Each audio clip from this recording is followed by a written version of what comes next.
Na kipaumbele chetu kwa sasa maji haya yote yawe kipaumbele kwa binadamu.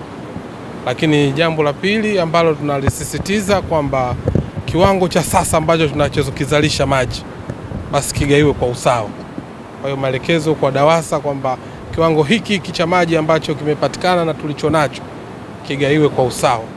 Na jambo la tatu tunaendelea kusisitiza, tumejitahidi kusimamia kwamba kila maeneo yafikiwe na hii huduma ya maji. Ila tumeia hapa siku leo watapata hawa, kesho watapata hawa, kesho kutwa watapata hawa. Lakini kwa kiwango hichi ambacho tulichokuwa nacho na katika mazingira ya sasa, basi tuhifadhi maji. Sababu ukihifadhi leo yatakuhifadhi kesho.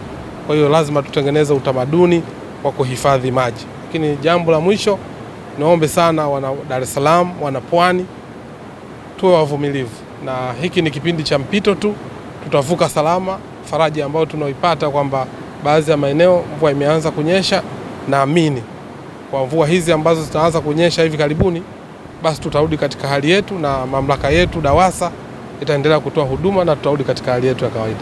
Kwa kama jukumu la taasisi tulihakikisha kwanza kukagua vyanzo vyetu vya maji na kutoa changamoto zilizokuwa zinasababisha maji kupungua, na naamini kabisa kwa zoezi ambalo tumeendelea kulifanya kwa maana ya kusitisha zile shughuli ambazo ni za maji ambayo sio kwa ajili ya matumizi ya majumbani, hivyo tumezisitisha, na kinachofanyika sasa hivi tumekuwa tukipita kwenye maeneo yote kwa kufanya doria, na kiwango cha maji kimezidi kuongezeka katika mto.